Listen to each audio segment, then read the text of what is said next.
सभी को नमस्कार। एक बार पुनः स्वागत है आपका हमारे YouTube चैनल पर। तो डियर स्टूडेंट, आज हम इस वीडियो में लेकर आए हैं कक्षा 10 की जो सामाजिक विज्ञान की पाठ्य पुस्तक है, इसके जो पाठ जल संसाधन। यह पाठ आपके जो वार्षिक परीक्षा 2024 के अंदर 3 अंक का आयोजित होगा। तो साथियों, यह वीडियो आपके लिए वेरी वेरी मोस्ट इम्पॉर्टेंट है। ये छोटे छोटे प्रश्न आपके लिए लेकर आए हैं जो 3 अंक के इस पाठ में आयोजित होंगे। तो प्रिय विद्यार्थियों, वीडियो को शुरू से लेकर अंत तक जरूर देखिएगा, क्योंकि इस पाठ के 3 अंक आप प्राप्त कर सकते हो सिर्फ और सिर्फ इस वीडियो को अच्छे से देख करके। तो साथियों, शुरू करते हैं। वेरी वेरी मोस्ट इम्पॉर्टेंट जो प्रश्नों का संग्रह देखते हैं। सबसे पहले रिक्त स्थानों से संबंधित जो कौन से प्रश्न आपके परीक्षा 2024 में आने की संभावना है, तो यहाँ पर देखते हैं। इसके तहत है जो प्रथम है, भारत में औसत वार्षिक वर्षा की मात्रा है, तो यहाँ पर आएगा 144 सेंटीमीटर। कितने हैं औसत वार्षिक वर्षा की मात्रा? 144 सेंटीमीटर। 2 नंबर है, भारत में कुल विद्युत उत्पादन का 22% उत्पादन जल विद्युत का है, यहाँ पर आ जाएगा 22%। नेक्स्ट है, बांधों को आधुनिक भारत के मंदिर कहा। किसने कहा? पंडित जवाहरलाल नेहरू ने। यहाँ पर पंडित जवाहरलाल नेहरू आएगा रिक्त स्थान में। प्रश्न संख्या अगला, भाखड़ा नागल परियोजना सतलज व व्यास, यहाँ पर आएगा सतलज व व्यास नदियों पर बनी हुई हैं। नेक्स्ट प्रश्न है जो हीराकुंड बांध परियोजना बेसिन पर बनी परियोजना है, तो यहाँ पर आ जाएगा हीराकुंड जो है महानदी पर बनी हुई है परियोजना। अगला 6 नंबर है, सरदार सरोवर बांध परियोजना गुजरात में कहाँ है? गुजरात राज्य में। और कौन सी नदी पर? नर्मदा नदी पर। 7 नंबर है, भारत में विश्व का सर्वाधिक वर्षा जो है मेघालय में नामक स्थान पर होगा। मेघालय राज्य के मासेंद्राम नामक स्थान पर होती हैं। अब आगे देखते हैं साथियों, प्रश्न संख्या 8 रिक्त स्थानों का है।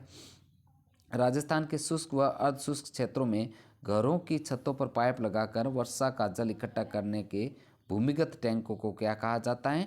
टांका कहा जाता है। नेक्स्ट है 9 नंबर, मेघालय राज्य में नदियों व झरनों के जल को बांस से बने पाइप द्वारा उपयोग करने की विधि क्या कहलाती है? बांस ड्रिप सिंचाई पद्धति।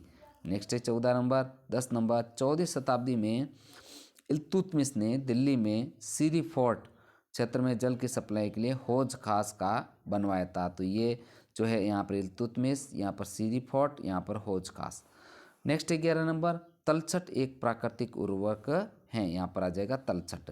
12 नंबर है जो खादिन, यहाँ पर रिक्त स्थान में खादिन व जोहड़ राजस्थान के शुष्क व अर्धशुष्क क्षेत्रों में वर्षा जल के स्रोत है। नेक्स्ट है 13 नंबर कि वर्षा जल को राजस्थान में पालर पानी भी कहा जाता है, यहाँ पर पालर पानी आ जाएगा। अगला है जो भारत का एक ऐसा राज्य जहाँ संपूर्ण राज्य में घरों में घर घर में छत से वर्षा जल संग्रहित किया जाता है, तो यहाँ पर क्या आ जाएगा? कौन सा राज्य है?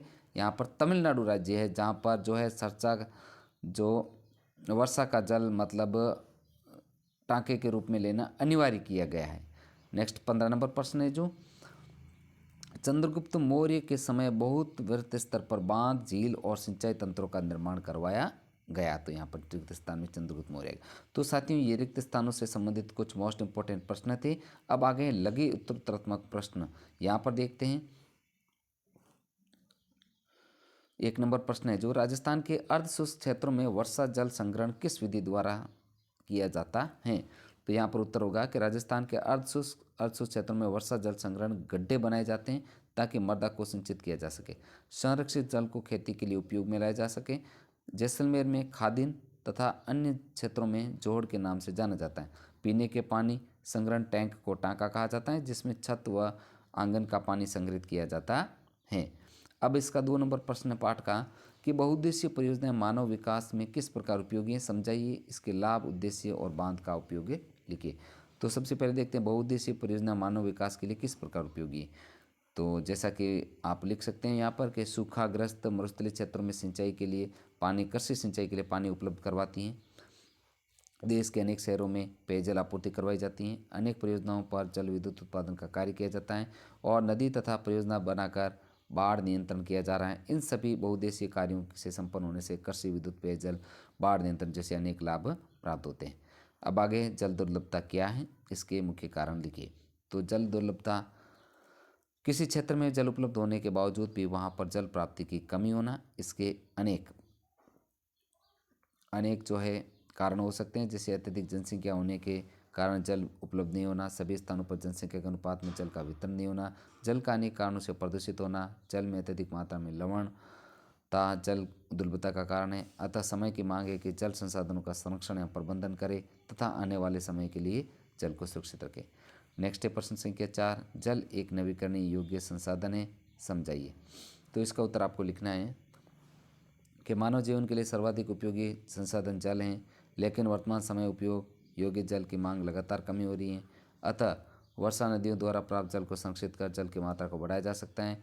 निम्न प्रकार से जल का नवीकरण संसाधन किया जा सकता है, जैसे नदियों में प्रवाहित जल को महासागरों में जाने से पहले आवश्यकता अनुसार बांध बनाकर बांध के आसपास के क्षेत्रों में भूमिगत जल स्तर बढ़ेगा, सिंचाई के लिए नहरों का पानी द्वारा प्राप्त होगा, बड़े शहरों में पेयजल उपलब्ध होगा, वर्षा जल को प्रत्येक घरों में वाटर हार्वेस्टिंग सिस्टम द्वारा संरक्षित कर भूमिगत जल स्तर को बढ़ाया जा सकता है।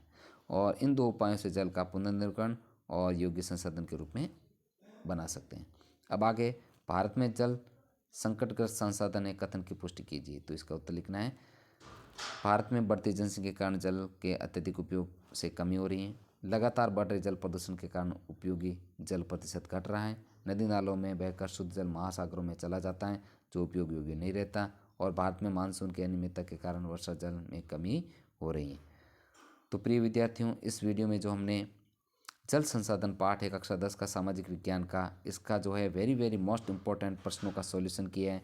तो साथियों, यह पेपर कुछ इसी टाइप का आएगा और 3 में से 3 अंक इस पाठ को पढ़ करके आप प्राप्त कर सकते हैं। तो प्लीज़ साथियों, आपसे रिक्वेस्ट है, वीडियो को लाइक तथा शेयर कीजिए तथा चैनल पर अगर नए हो तो चैनल को सब्सक्राइब जरूर करना। तो साथियों, मिलते हैं नए अगले चैप्टर के साथ में। वीडियो देखने के लिए आपका दिल से धन्यवाद।